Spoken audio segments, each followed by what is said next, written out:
or more of her sources. Joining me now in the arena to discuss, the top Democrat on the House Armed Services Committee, Congressman Adam Smith of Washington State. Congressman, thank you very much for joining us today. What message does it send while she is not the target of this investigation, or is told she's not the target? It is highly unusual, this kind of aggressive action against a reporter. Yeah, it's hard to say with the Trump administration. I mean, the Trump administration is certainly not the first administration to try to plug leaks and to try to identify sources for where those leaks are coming from. It is unusual to do this sort of a raid on the personal property and the personal home of a reporter. But then also with the Trump administration, given their history of how they've treated the media, the lawsuits that they've filed against media companies for reporting they don't like, Secretary Hegseth kicking everybody out of the Pentagon who wouldn't allow the stories to be pre-approved. I think it's also fair to look at this as another effort to intimidate the media so that they won't write stories that the Trump administration doesn't like, and I think a clear violation of the First Amendment.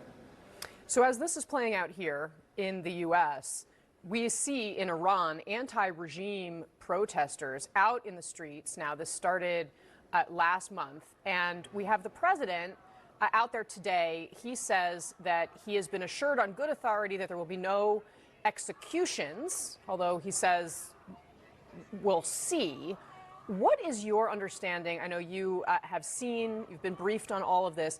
What's your understanding of how imminent American action may be in Iran? Yeah, well, two pieces of this. First of all, this is as far as it's ever gone in Iran in terms of the protests. This is different.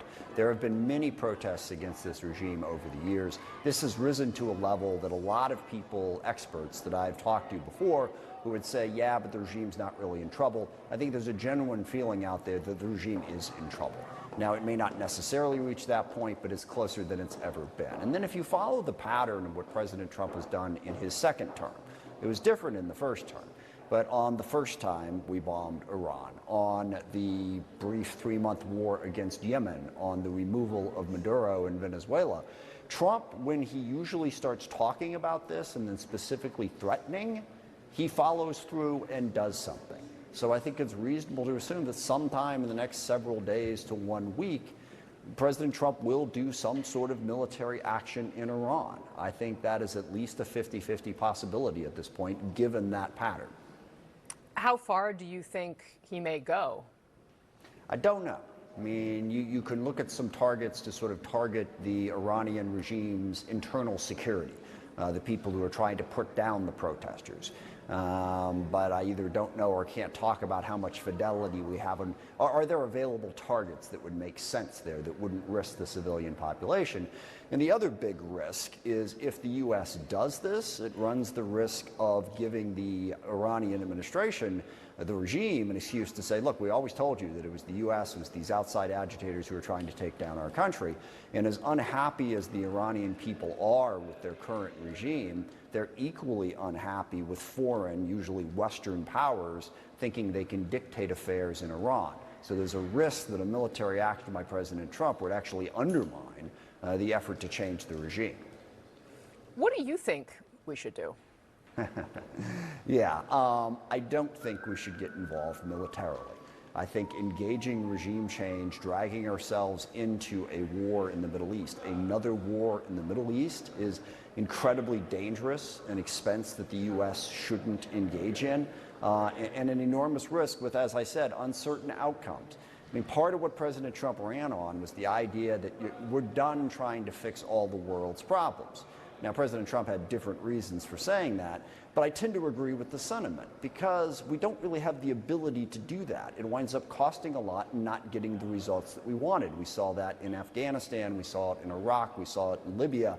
It is a lesson we should learn about the limitations of military power to reshape the world in the way that we want, and we should be more cautious in how we approach that.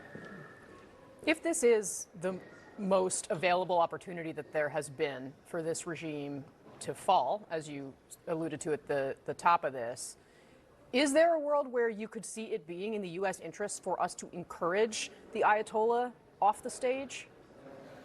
Yes, I mean, with understanding the limitations that we have to do that. I mean, if there was some magic switch to flick where we could easily, make this regime go away and have something better take its place, sure. There's just not that I can see. Now, someone can educate me on that and show me a path that gets us there. But understand the other part of this problem is you don't know what's going to come next. I mean, when the Shah fell back in 1979, at least part of that revolution was supposed to be a democratic revolution.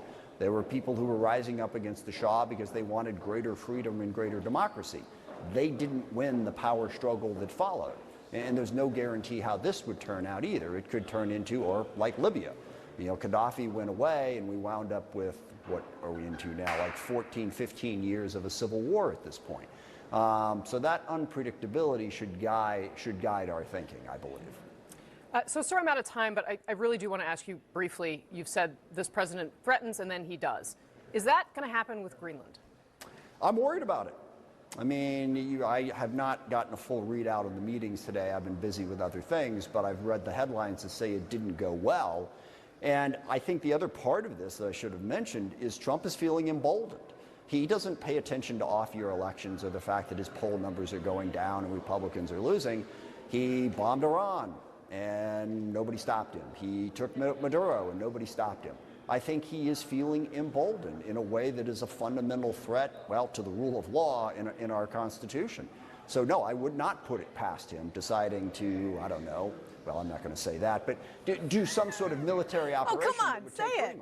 Well, no, I was going to say, because it might imply that I know of a specific plan. I do not know of a specific plan. I was going to say he could send 500 Marines into Greenland and take it over. And he could. He shouldn't for 1,000 different reasons, but he could. And as emboldened as he is feeling, what is the check on him right now? The Republicans in Congress have walked away from their responsibility to uphold the rights and responsibilities of our Congress. They've given President Trump carte blanche on everything. So he's feeling empowered, and I really hope that I hope the Senate passes that war powers resolution on Venezuela as a minimum. But yeah, there's a huge risk of that. Yeah. Well, so far today, Admiral Stavridis has wondered about the 82nd Airborne taking Greenland. We've got 500 Marines from you. I guess we're going to find out who's right. Congressman Adam Smith, thank you very much, sir. Not, but yes. Very, very, very grateful to have you. Please do come back soon. All right, coming up next here in the arena, imagine getting the middle finger from the president.